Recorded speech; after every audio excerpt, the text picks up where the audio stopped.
After nailing Lashkar-e-Taiba Chief Hafiz Sayeed in 26/11, India has decided to go after his close family and aides. According to high-level sources, Modi government is currently preparing a proposal to bring United Nations sanctions against Sayeed, son Tala Sayeed and two other close aides.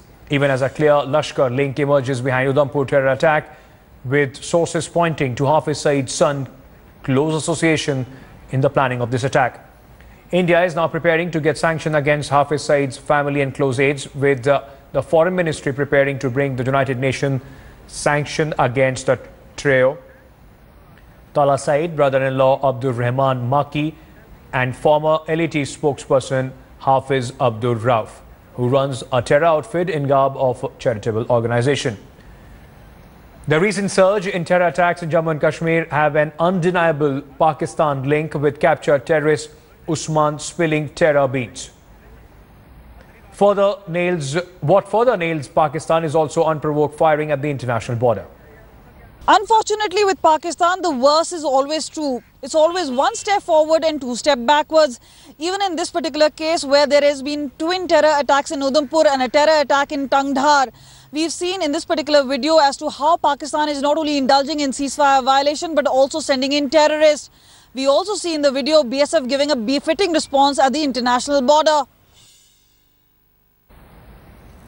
Well, this is the next big move against Jamaatul Dawa chief Hafiz Sayeed, who has been running a terror factory in garb of charitable organization in Pakistan.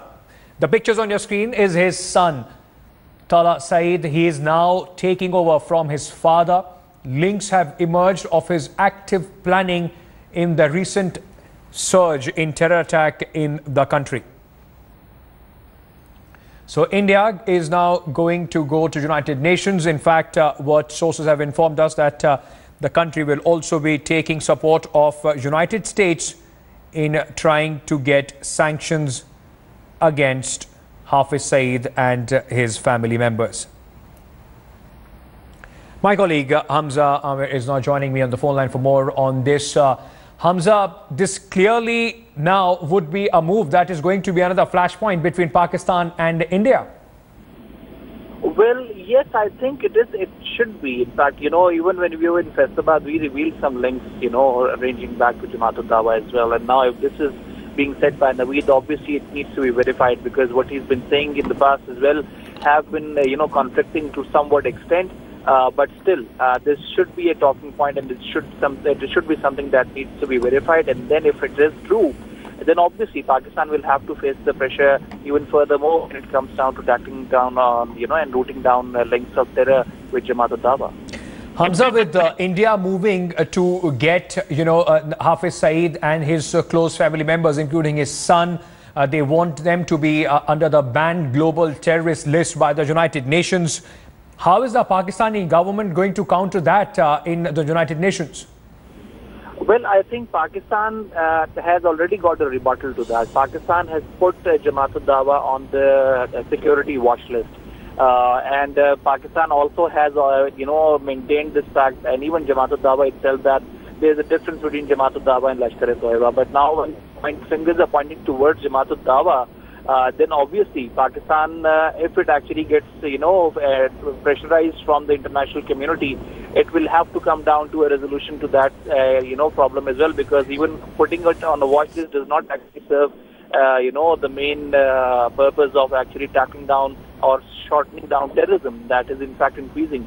So if that is the case, then Pakistan certainly will have to take some more steps when it comes to keeping a more closer watch, or even at least banning or even rooting out families of the leader Hafiz Sayeed.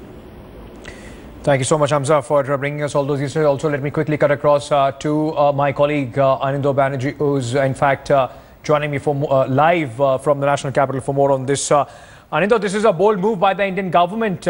They now want not only Hafiz Sayeed, but now moving on to the close ring, the people who probably are going to be his successors. His son, the government of India wants him to be designated a global terrorist.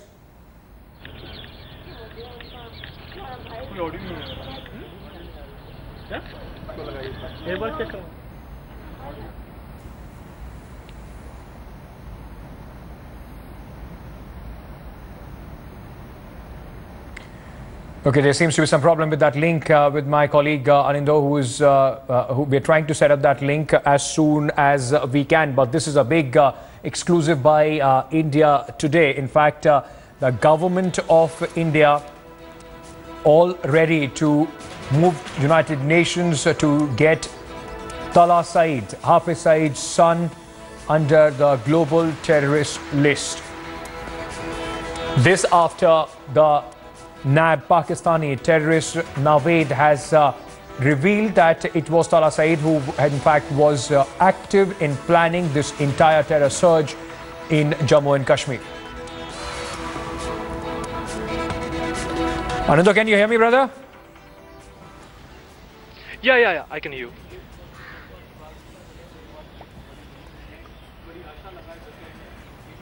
Okay, so Anindo, now government of India is moving to get Hafiz Sayeed's close aides, his son and others, close members of his outfit, possibly the people, those who are going to take over from him in future to continue the terror factory under the global terrorist list. How do the government now, how does the government plans to move on this, and what is the information that you're getting from Ministry of External Affairs?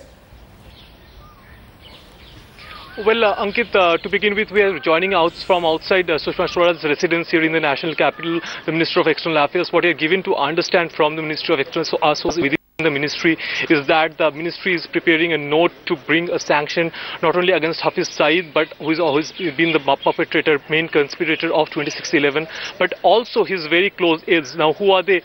His son, particularly his son Talat, who seems to be the main mastermind behind the recent Udhampur attack that just took place a few days back in Jammu and Kashmir, but also his brother-in-law as well as a former LET spokesperson. Now, these are persons, these are people against whom the India is bringing a consensus and going to bring preparing a note to bring a sanction in the UN, in the United Nations session that is in the forthcoming session. And already India is in talks with the United States and also Israel and other countries as well, and they want to bring a consensus before bringing the sanctions. Anando, any word from the Minister of External Affairs on this? Not really, Ankit. Not so far. We have been trying to talk to the minister, but considering the fact this is Sunday and also the sensitivity of the matter, the government is not forthcoming to talk on the matter on record. But we have been given to understand that in the forthcoming session in the United Nations, this sanction is going to happen, and indeed going to happen, and will be supported by very key partners, including some of the permanent members of the United Nations Security Council. All right, thank you so much, Anindo, for bringing us all those details.